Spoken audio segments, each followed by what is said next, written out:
Pedigo? Bernard Berry. No, wow. Camarillo. Yeah. Oh, scary. Yeah, it's getting bad for Brett Favre, but, he's got... Everything's bad for Brett Favre right now. Chin, ankle, foot, elbow. Personal life. Ego. Post-game buffet. The record. I mean, it's just... Bad year for the Vikings and Brett Favre as a whole, which actually, hurts a little bit too. AP's had some big games, but not as big as he did last year. 529-1450 is our phone number. Good morning. You're on Fantasy Football 101. Go ahead.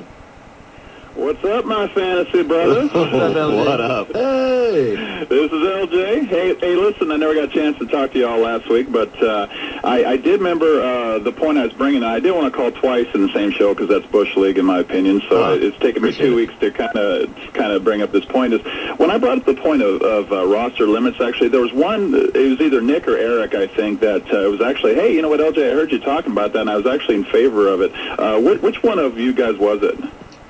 It wasn't me.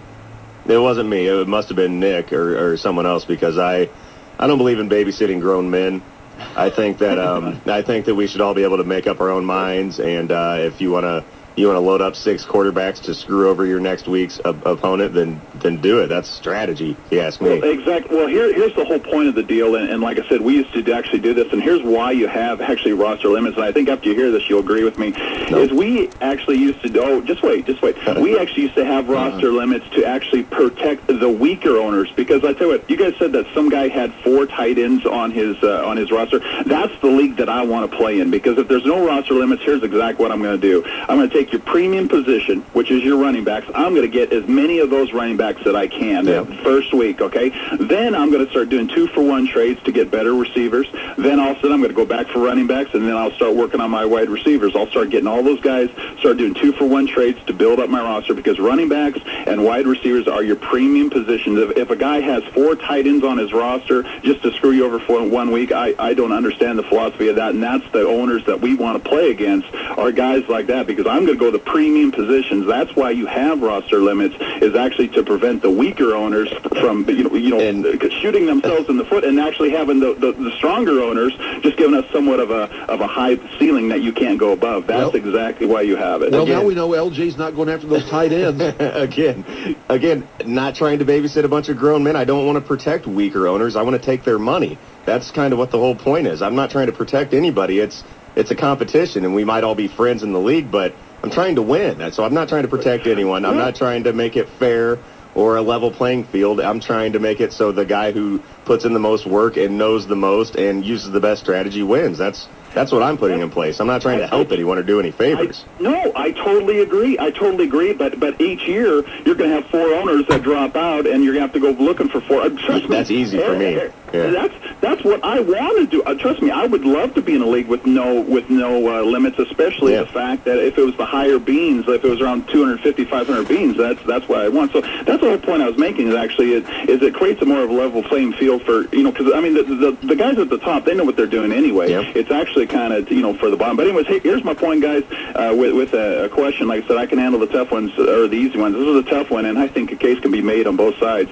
I got 1 wide receiver. I got 2 of them that I'm already got in, but I got 1 pick from 2 of these guys. Okay, it's either Calvin Johnson against the Jets, okay, or else it's Mike Williams against the Falcons. That's the third guy I need. I think a case can be made by both. Let's hear your arguments. My argument is you never sit Calvin Johnson. I know he's going up against Revis Island, and is Revis even going to play? Is he questionable? No, he'll play. He's in. Okay. Marty's has been a lights out this year too. Yeah. Well, but Stafford's back now, and and Calvin Johnson and Matt Stafford have a really nice chemistry going. And I just don't think you ever sit Calvin Johnson, especially if Stafford's in the starting lineup. Like Mike Williams. I like Mike Williams. Mike Williams is no Calvin Johnson. I go with Calvin. I like Mike Williams too. For the record, I'm not saying he's going to suck, but just Calvin Johnson. It would be hard to sit on your bench. What if he gets 3 touchdowns again on your bench and you feel like an idiot? That's all. I tell you what, guys, that's the only reason I'm actually leaning. I kind of agree with you too, but I tell you, it's a 60-40 decision. It really is. It's about right. Yeah. But listen, look at it like this: if you have Mike Williams in your lineup, and Calvin Johnson goes off, you look dumb. If you have Calvin Johnson in your lineup and Mike Williams outperforms him, you don't really look that bad. I mean, what are you going to do? Sit Calvin Johnson? Exactly. My other question, too, guys, I hope they actually sit Gates. I got Gates this week, and I actually hope they do sit him down, and then he gets that bye week next week. I got a guy, here's one bit of strategy in our league, is we got a guy that just had to pick up a tight end. He's got Mercedes Lewis in his lineup, and he just dropped him, who actually is a second-rated tight end, but he's on a bye this week. What I'm going to do, actually, is I have Owen Daniels, and I have Gates. I'm actually going to drop Owen Daniels, and I'm going to actually get Mercedes Lewis on a bye week. Absolutely.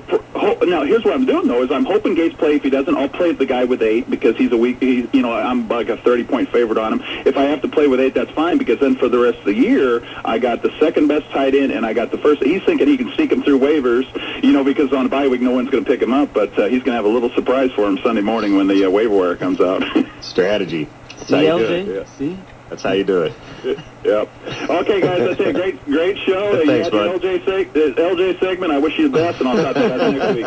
All right, it thanks easy, for the man. phone call. 529-1450, 529-1450. Like we've said the past couple of weeks, I see his point. Yeah. And I agree to an extent, but yeah, at the end of the day, you still have to adjust your roster accordingly. We had that issue last week in our league, guys, and it's not my fault that you're out of town and your tight end's on a bye. You knew all year long when he was on a bye. You knew all year. I mean, we had the schedule way in advance what's it come out. July? Yeah, handle it. Come on. Be on top of it or don't play. You know what I mean? That's fantasy football. Like it or not, and I know we might be a bunch of geeks and nerds with no lives, but, don't play if you're not prepared to put in, to invest yourself, because it takes a little bit, at least a little bit every single day to just keep up with what's going on, how your lineup's doing, if you need to pick up a guy, your bye weeks. I mean, you have to know this stuff if you're going to play. If you're playing for just for fun, okay. Yeah. If you're playing for beans, okay, it makes a little bit of a difference. Yeah. No, a big difference. Yeah. Pay attention. Makes a lot difference. Makes a lot. And like I said, I'm not trying to protect and I know you anyone. guys are, usually bound for the playoffs, and I'm just hoping I'm in the playoffs in my 4-4, but my other two leagues are looking good, but I'm already planning ahead for the playoffs. You have Absolutely. to. I'm looking at matchups down the road. I have a quarterback that I see in one league that's on waivers that I'm going to pick up because I see down the road he's got some good matchups, and that will be in the playoffs when, some of my other starters got a tough matchup. Yeah, and so you are at an advantage over the guy who just logs on Sunday morning at 10 o'clock and tries to adjust everything on the fly right there, because there are players like that. And that's why these rules, to protect the weaker players, what you're doing is giving guys who put a lot less time into it a better chance of competing with you, and they don't deserve it. So, like I said, they banned dunking in college basketball because Kareem Abdul-Jabbar was so good. You know what I mean? You can't just protect people. You just got to let the good be good and the bad be bad. Takes the fun out of the game. You know what I mean? Even is overrated. 529-1450, 529-1450. Need to take a break, but we'll be right back as we continue on Fantasy Football 101 on Sports Radio 1450. Looking for the record and the touchdown, and he